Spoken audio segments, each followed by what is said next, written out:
the 800 Credit Score Man Show. I am your host, Kevin King. He is I, and I am him, the 800 Credit Score Man himself.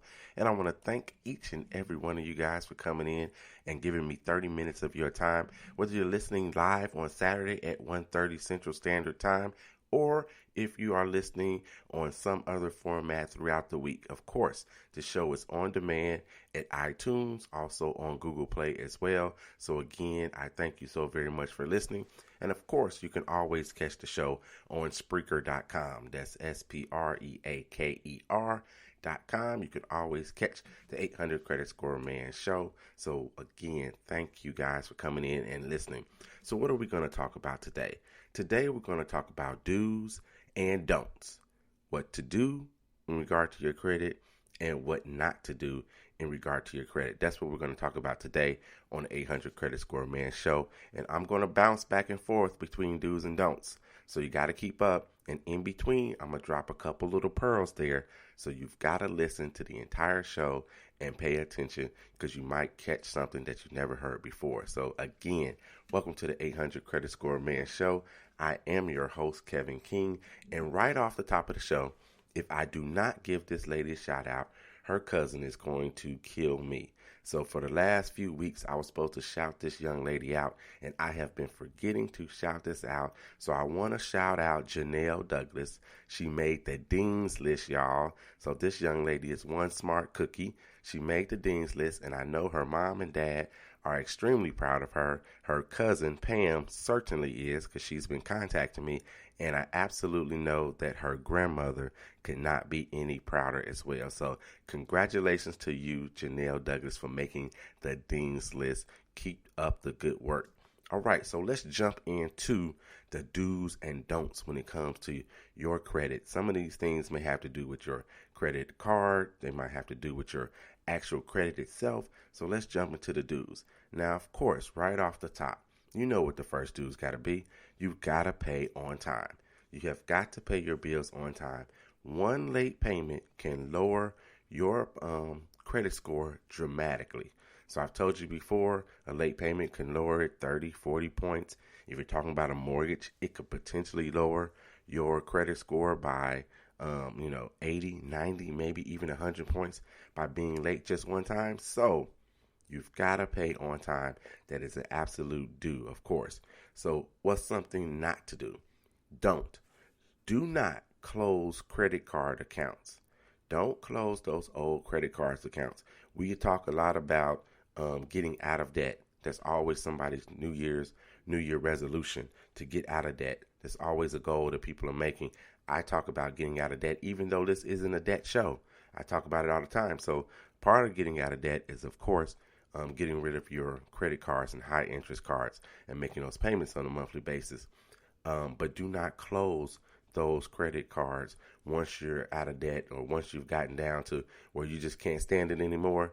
Do not close those cards, because it hurts your credit score to close those older accounts, because length of history is a portion of how you are scored, or your credit score is calculated. So don't close those old accounts. It also hurts your debt utilization.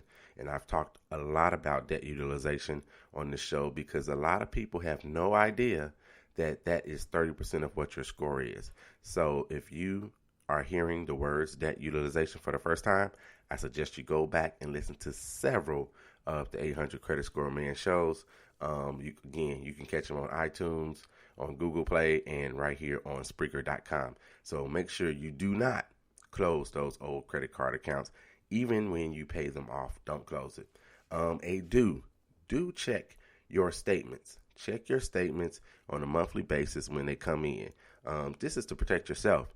Maybe somebody charged something on that particular account and you're not sure. Maybe there was a change. So now your minimum payment goes from just $20 a month, or $20 this month, to $30 this month, but you keep paying $20, and then you could find yourself not paying enough and have an issue when it comes to your credit. So check your statements. I'm guilty. I'm guilty of this. I'm on automatic pilot. I know when the payments are due for each one of my credit cards, for my car note, all those things, and I just go in, I pay them. Some of them are on auto pay, and I don't always follow through on that. So I'm absolutely guilty of this myself, but it is important that you check your statements so you can make, if you're making minimum payments, which is probably going to be a don't make minimum payments because you'll never get out of it. But if you make minimum payments, it's important for you to pay attention to those statements as well. So please go and do that. That is definitely a do. I am going to go to another do. So this do is to open a credit card, even if you really don't want to. If you don't have any credit established at all, or all you have is a student loan, you rent, so you don't have a mortgage. You may not have an automobile that's current. Maybe you had an automobile in the past, you've paid it off, you're still holding on to that car, and you don't have any other credit at all. You're going to need to open up a credit card. I know a lot of people are fearful of doing so, but you need to open a credit card because you've got to show that you have the ability to manage credit. So please go and open a credit card if you do not have one. Now, if you have several, that doesn't mean that you need to go and open another card necessarily. This piece of advice may not be for you in this particular time. So if you need some professional help, then of course you can always contact me. You can email me at 800creditscoreman@gmail.com. So again, open a credit card, especially if you don't have one. Open one. Doesn't mean you have to use it. Doesn't mean that you take the $500 limit that they give you and you go ahead and use up $499 of it. No, you do not do that. But you do need to go ahead and open a credit card. And speaking of that, let's jump to this don't. Don't exceed 30% of your limits overall or on any one account. You understand? Do not exceed 30% of your limit overall with all of your credit cards all together or on any one account. Now, if you reduce your debt utilization, that's what this is. If you reduce it to 30% or less overall, that's a good thing. But to have it on every account would even be better for you. So don't exceed 30% of your limit overall or on any one account. If you need some help, a repayment strategy to get out of debt is a good thing. Get a repayment strategy to get out of debt. I did a show talking about reduction of your credit cards, which increases your credit score. How to do that? Go back and listen to that show as well. But don't exceed that 30%. So this means if you have a credit card, I just mentioned, and they gave you a $500 limit, you should not charge over $150 on that card. And that also means not to charge $149 on that card, and then they add interest on it, so then you're over the $150. You don't want that to be on your credit report in that regard. So to be safe, charge $100, especially if you're establishing some credit. Charge $100, pay the minimum payment 1 month, and then the next month you can go ahead and pay it off. You don't want to have interest charges and things of that nature. So this is a don't. Do not exceed 30% of your overall limits. Do not do that.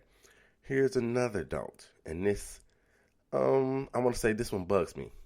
So don't apply willy-nilly for credit if you don't need it. Too many people apply for credit. You go to the mall, and every store you stop in, you apply for credit. You want the Macy's card. You want the Dillard's card. You want well, they're not around anymore, but you want the LS Ayres card. You want the Target card because you went down the street. Do not apply for all of these cards, especially in a short amount of time. Do not do that at all. Only apply for credit when you absolutely need it.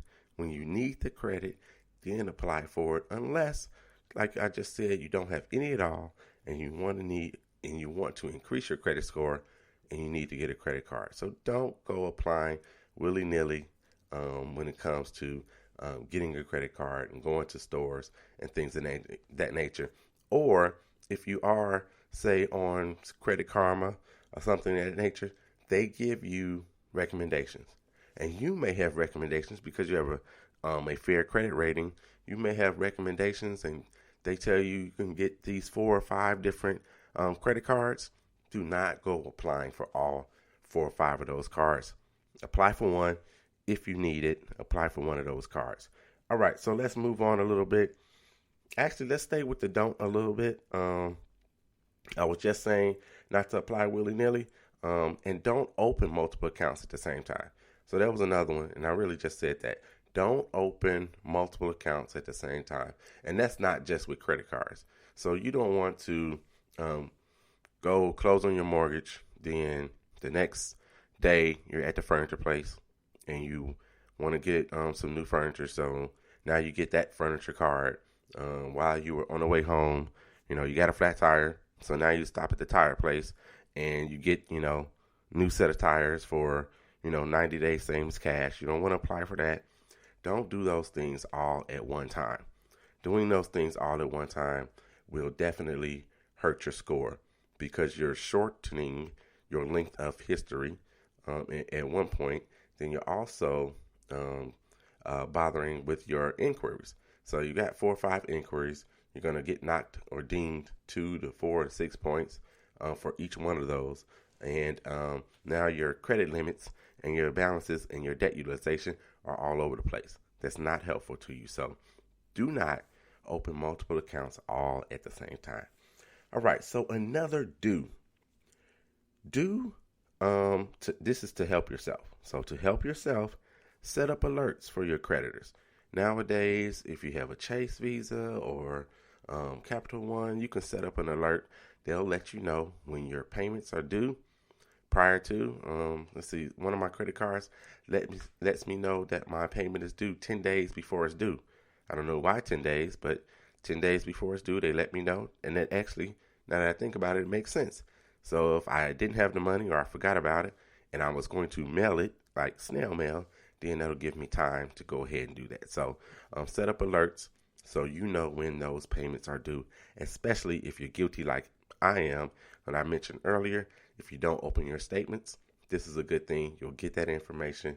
You can probably get it by email or even a text message that'll let you know that your payments are due. So set up alerts to help yourself out. You've got to know thyself.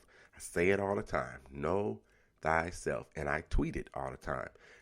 Catch me on Twitter at creditscore_man.